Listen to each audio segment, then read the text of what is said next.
So big ACC win, Coach. It was. On Valentine's Day. Yes.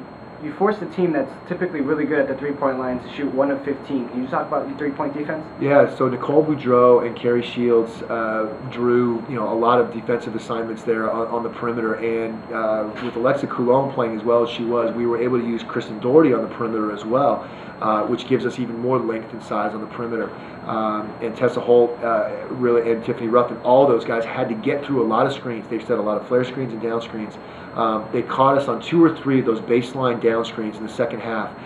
And what we did is we actually got out with our post players and stopped the shot, but then we gave up an offensive board because of that. But once we made the adjustments and we were able to stay with their guards a little bit more, then we made it tough, and really we forced them to drive into help, and we had a pretty good congestion in the paint. So that game plan was effective, and in the first game at Virginia, they were able to still get to the rim. I thought we didn't step over as aggressively, and in this game, we just did a much better job at it. Talked about that first game against Virginia. A lot of changes. They kept you 13 points in that second half without scoring. This second half was a lot different. You kept them just to 18 points and shooting just 22%. Is that something the scout team looked at in the recent games for Virginia? Yeah, so I mean, Shelly Sheets, my assistant coaches, rotate each scout. This was Shelly's scout, and believe me, they take it personally. In fact, they have a competition of who can win the most games, and so especially when you have a chance to play a team a second time, we feel like we want to use that to our advantage, and that we feel like we've got smart kids who can make adjustments. I've got a great staff of assistant coaches, and while I'm focused on what do we need to do better, we needed to clean up our transition game. We needed our motion offense was getting a little bit stagnant, and we needed to make some tweaks. And now Coach Sheets comes in and says, "Okay, great, you can work on all those things, Eric, but now I need you to make sure we're ready to deal with the ball screens, double the post, do all these things." And we were able to incorporate that. I thought our team practiced well this week. And so really, a lot of it just had to do with our kids.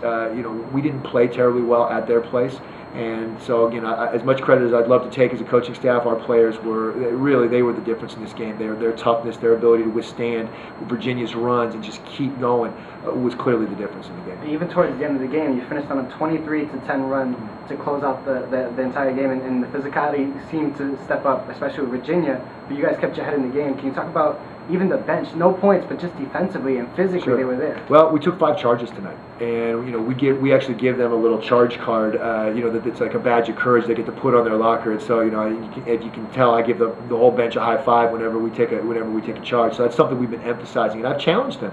We needed to dive for more loose balls. We needed to go get our hands on rebounds and rip the ball in, and we need to take some charges. And I thought we did a great job of standing in and sacrificing our body even against these more physical players. And so again, that takes a lot of toughness, and the training room will definitely be full of players in ice baths and all that tonight, because we definitely took our lumps. Thank you, Coach. Thank you.